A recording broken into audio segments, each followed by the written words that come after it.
ওষুধ শিল্প এবং তৈরি পোশাক শিল্প দেশের গৌরব। আমরা এই দুই শিল্পকে তাদের সম্ভাব্য শীর্ষে নিয়ে যেতে চাই। আপনারা কারখানা খোলা রাখুন, অর্থনীতির চাকা সচল রাখুন, দেশের অর্থনীতিকে সোজা হয়ে দাঁড়াতে দিন। আমরা আপনাদের সমস্যার স্থায়ী সমাধান বের করার জন্য সর্বশক্তি প্রয়োগ করব।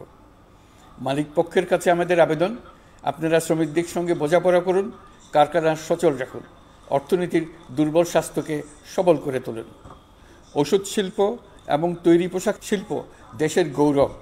এর মাধ্যমে আমাদের শ্রমিক ভাই বোনেরা তাদের কর্মকুশলতা বিশ্বকে মুগ্ধ করেছে। এর সাফল্য এখন থমকে আছে।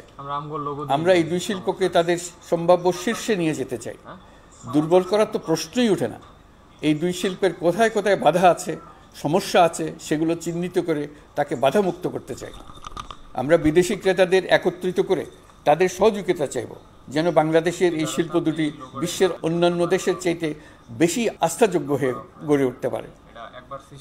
সব কিছুই সম্ভব যদি আমরা শ্রমিক মালিক সম্পর্কটা একটা নির্ভরযোগ্য, আনন্দদায়ক করে গড়ে তুলতে পারি।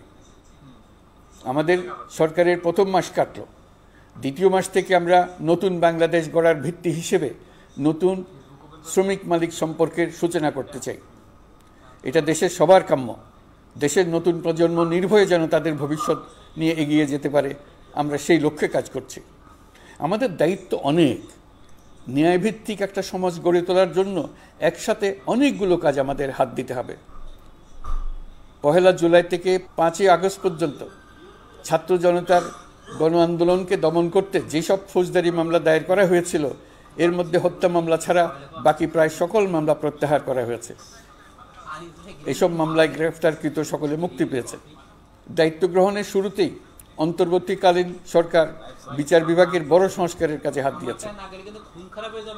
যোগ্যতম ব্যক্তিকে প্রধান বিচারপতি নিয়োগ দেওয়াতে মানুষের মনে নতুন আশার সঞ্চার হয়েছে।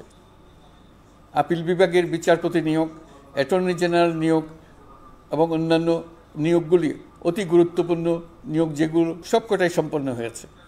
সন্ত্রাস দমন আইন ও ডিজিটাল সাইবার নিরাপত্তা আইনে দায়েরকৃত মিথ্যা হয়রানিমূলক মামলাগুলো প্রত্যাহার করা হচ্ছে।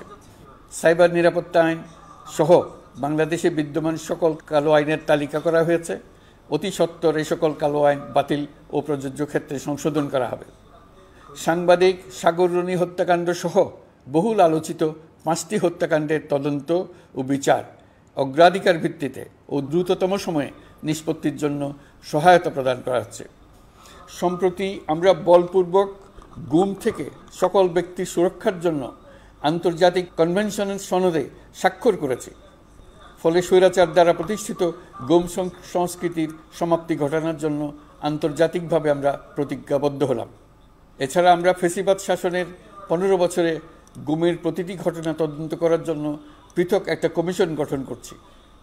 যেসব পরিবার তাদের নিখোঁজ পিতা, স্বামী, পুত্র এবং ভাইদের পাওয়ার জন্য বছরের পর বছর যন্ত্রণার সাথে অপেক্ষা করছেন, আমরা আপনাদের বেদনায় সমব্যথী। আয়নাঘরগুলো বন্ধ করে দেওয়া হয়েছে এবং সেই সাথে বের হয়ে আসছে ফ্যাসিস্ট হাসিনা সরকারের গুমের শিকার ভাই বোনদের কষ্ট ও যন্ত্রণা গাথা। আমাদের তরুণ প্রজন্মের ভবিষ্যৎ যেন উজ্জ্বল হয়, সেটা নিশ্চিত করতে শিক্ষা ব্যবস্থার দিকে আমাদের পূর্ণ নজর রয়েছে। ইতিমধ্যে প্রথম শ্রেণী থেকে দ্বাদশ শ্রেণী পর্যন্ত বর্তমানের ত্রুটিপূর্ণ শিক্ষাক্রম পরিবর্তন করা হয়েছে। বই সংশোধন ও পরিমার্জনের কাজ শেষ পর্যায়ে আছে। এই সংস্কারের কাজ অব্যাহত থাকবে।